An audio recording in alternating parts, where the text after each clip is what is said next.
Bonjour et bienvenue sur la chaîne de la Zik Family. Alors je sais que vous attendiez avec impatience cette nouvelle vidéo. Ça fait un petit moment qu'on n'a pas tourné, un petit moment que j'ai pas publié. Et rassurez-vous, je suis pas tombé sur la tête, j'ai pas décidé de vous filmer des paysages de champs à perte de vue en automne sous un ciel grisâtre. Non, alors j'avais plein de choses à vous dire. Enfin, j'ai plein de choses à vous dire. Ça a mis un petit peu de temps parce que les travaux ont pris du retard, voilà, sur le pick-up, sur la cellule, mais je vais enfin pouvoir vous présenter quelque chose. Donc déjà, je m'excuse d'avance pour la voix que j'ai. Je suis malade. Alors, on va pivoter à droite et qu'est-ce qu'on va trouver? Ah, ouais. Alors peut-être que vous ne le reconnaissez pas. La dernière fois que vous l'avez vu, il y avait la cellule sur son dos. Depuis, il a changé. Il est passé en mode break pour l'hiver. Donc voilà ce bon vieux Mitsubishi L200 qui a retrouvé donc le hardtop. Ce qui change tout finalement parce que ça fait une voiture civile, on va dire. Et c'est pas du tout la même conduite qu'avec la cellule, puisque je vous le rappelle, quand je vous l'ai présenté, je l'avais acheté avec la cellule. Et là, de le conduire depuis quelque temps sans cellule et avec le hardtop, c'est beaucoup plus nerveux évidemment, la tenue de route est meilleure. Et le hardtop améliore vachement le confort par rapport à quand on l'a pas et qu'on a juste la benne. 100 kg de plus, et ben, ça charge un petit peu l'essieu arrière et c'est beaucoup plus chouette. Donc, qu'est-ce qui a changé depuis la dernière fois? Eh ben, il est passé au garage, ça a duré longtemps, et le voilà entièrement refait en fait. Donc les gros travaux, qui ne devaient pas prendre tant de temps que ça, finalement, c'était la peinture, puisque j'ai fait refaire toute la face avant, le pare-choc, les ailes, le capot avec les élargisseurs. Et en fait, il s'avère que le peintre s'était un peu loupé sur la teinte. Il a été fait une première fois, et quand il est sorti de cabine et que je l'ai vu dehors, il y avait une différence entre portière et aile qui était incroyable. C'était franchement très moche. Alors je sais que la peinture d'origine, tout ça c'est en peinture d'époque, ça n'a jamais été refait, était une peinture avec solvant. Et là on est en peinture à l'eau, paraît-il que c'est différent. Bon, enfin, toujours est-il que ça me plaisait pas et que je n'avais pas vraiment envie de payer pour un résultat qui était pas chouette. Donc il l'a gentiment repris et recommencé. Et quand on voit le résultat, on se dit que c'était donc tout à fait faisable de faire quelque chose de propre. Puisque là c'est un bord à bord qui a été fait. Il n'y a pas eu de fondu. Et le résultat est vraiment impeccable. Donc, on était obligé, je m'approche. Vous voyez, je ne sais pas pour mémoire, le vernis était complètement craquelé. Et on en a profité pour racheter les joints, là, sont neufs, puisque ça, au démontage, ça avait pris la forme pendant 19 ans, donc ça fonctionnait pas bien. C'était tout cuit. Les phares ont été polis. Et puis, alors surtout, voilà, le pare-buffle, il était mal monté. Donc il a été remis plus haut, ce qui fait que ça a dégagé la plaque d'immatriculation. Au passage, vous noterez qu'il a reçu son immatriculation nouveau format, moderne. Donc le pare-buffle avant arrivait en fait à cette hauteur-là, cette barre-là, et ça venait masquer totalement la plaque. Donc là, évidemment, c'est bien mieux. Donc la peinture. Bon, en même temps, vous voyez que le hardtop a été remis. J'ai remonté également les extensions d'ailes arrière, qu'on est obligé de démonter pour mettre la cellule.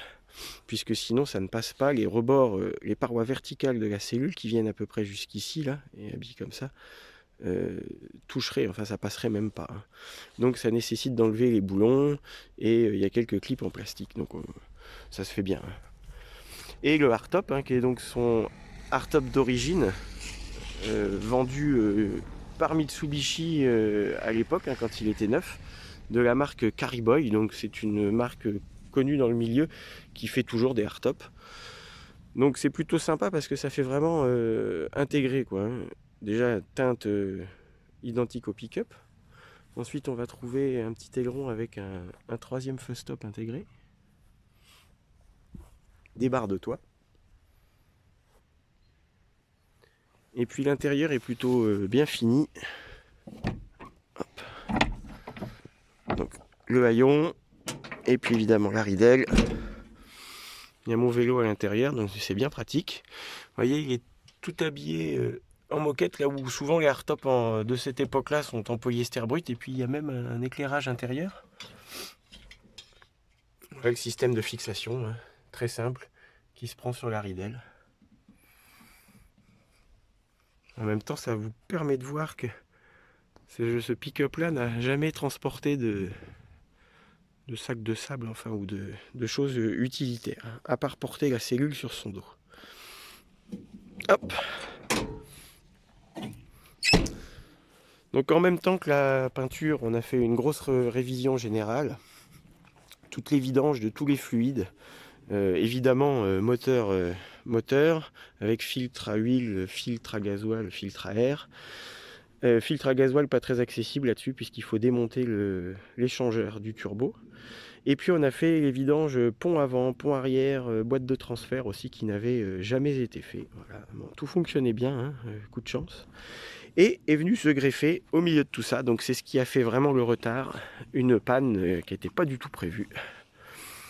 Le radiateur de chauffage, donc le radiateur d'habitacle, qui a décidé de prendre sa retraite la veille du rendez-vous chez le garagiste pour la peinture.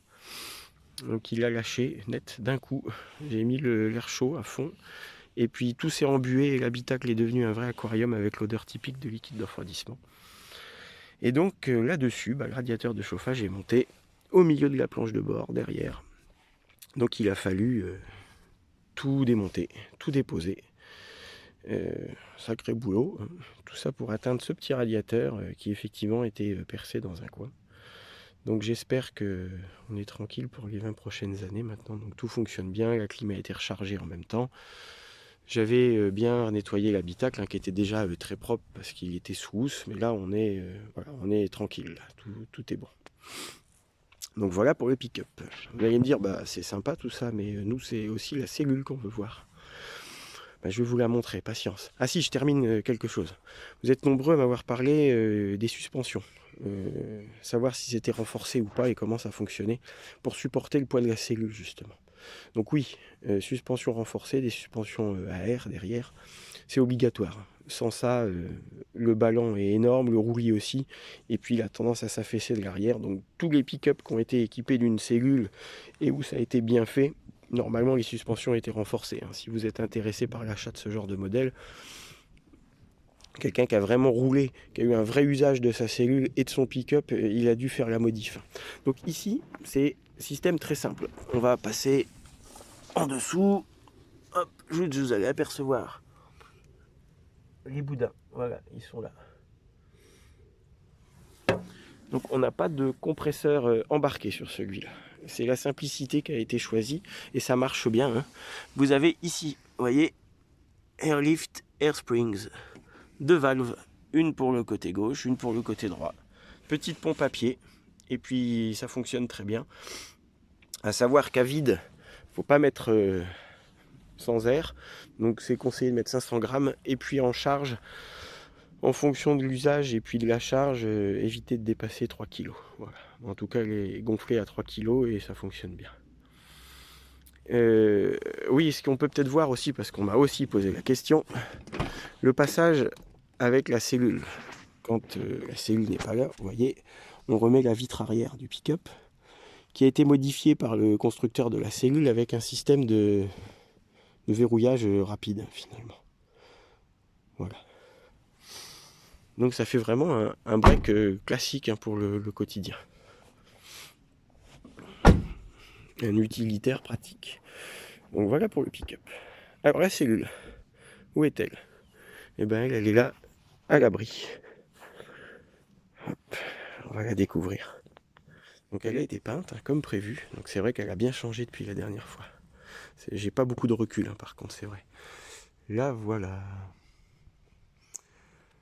Et ben elle a bien changé d'allure, elle s'est bien modernisée.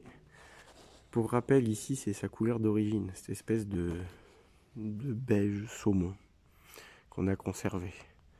Donc tout le reste est passé au blanc. Un blanc légèrement teinté de gris. Et après on a choisi la simplicité pour faire en même temps sobre et moderne. avec un dégradé de gris. Alors c'est là que ça va pas être facile de vous montrer les jeux des bandes. Voilà. Donc on a pris le parti d'intégrer tous les ouvrants, c'est-à-dire que, à part les serrures qui n'ont pas été peintes, tout le reste, que ce soit les charnières, les entourages, vous voyez par exemple la porte, le portillon des WC, ça a été intégralement peint. Hein. Ouais, on a une mauvaise lumière. Hein. Enfin, ça vous donne une idée. On va essayer de voir ce que ça donne de l'autre côté. Prendre un petit peu de recul. Hop. Ouais, c'est pas évident, hein. La luminosité est pas top. Donc voilà, nous on est super content du résultat. Quand la cellule est sur le pick-up, c'est vraiment sympa. Et encore, je ne l'ai pas encore remise depuis que le pick-up a été repeint, mais ça modernise vraiment l'ensemble. Puis le fait d'avoir peint tous les portillons, grilles de frigo, tout ça, ça donne une homogénéité à l'ensemble. Oui, oui, enfin bref, vous m'avez compris. Ça me permet de vous montrer en même temps qu'elle est déposée, hein, puisque là c'est pareil, vous êtes nombreux à vous demander, à m'avoir demandé comment ça fonctionnait. Donc là voilà, on voit bien la forme de la ridelle, de la benne du pick-up, hein, ça épouse. Donc le plancher de la cellule est finalement situé ici. Donc quand on est debout à l'intérieur, c'est à partir de là. Et on a 1,86 m d'auteur intérieure de là à là. Donc c'est vrai que ça fait un ensemble assez volumineux quand même. Hein. Là, vous pouvez voir le gros joint d'étanchéité sur mesure qui épouse la cabine du pick-up. Donc là, il y a un panneau de polyester qui ferme à clé qui vient obstruer le passage, hein, qu'on enlève évidemment avant de mettre la cellule. Et ça permet, quand elle est déposée comme ça, de ne pas pouvoir accéder à l'intérieur facilement. Et puis bah là, vous avez une belle vue sur la technique de construction. Hein. Donc voilà, tout en polyester, gel coaté, recouvert de gel coat. Vous voyez, ça n'a pas bougé. C'est vraiment du solide. Et vous apercevez le système de fixation. Donc on a des renforts là dans le polyester, aux quatre coins. Et à côté droit, c'est pareil côté gauche. Et là, vous découvrez, il y a un trou avec un pas de vis fileté. Et la ridelle du pick-up vient se poser ici. Et c'est là qu'on vient visser par l'intérieur avec nos gros boulons. Et ça bouge pas. La preuve, hein, c'est que le système est là depuis la fin des années 90, puisque la cellule est de 98. Elle a traversé des tas de pays. Le système n'a absolument pas bougé, rien n'est fissuré, etc. Comme quoi c'était vraiment bien conçu. Et donc ensuite les pieds télescopiques qui se rentrent dans les doubles parois avec un système très simple de réglage en hauteur et des roulettes qui ont été rajoutées par l'ancien propriétaire. D'origine, Clemenson ne fournit pas les roulettes. Là, ça permet, si vous voulez, surtout... Alors sur ce terrain-là, c'est pas évident de la bouger, mais l'intérêt des roulettes, c'est quand vous avez reculé le pick-up, si vous êtes décalé de quelques millimètres, vous pouvez à la main la bouger. Alors que si elle est sur ses pieds, bah, vous êtes un peu embêté là. Vous pouvez compenser un mauvais alignement, par exemple. Donc c'est vraiment très pratique. Donc voilà l'allure globale.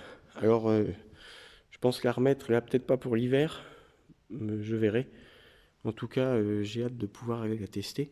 On est toujours en cours de travaux à l'intérieur. Hein. Les tissus sont en pleine confection, coussins, rideaux, housses, etc. Donc ça va bien la changer. Mais voilà donc pour les nouveautés du moment. Donc cellule et pick-up.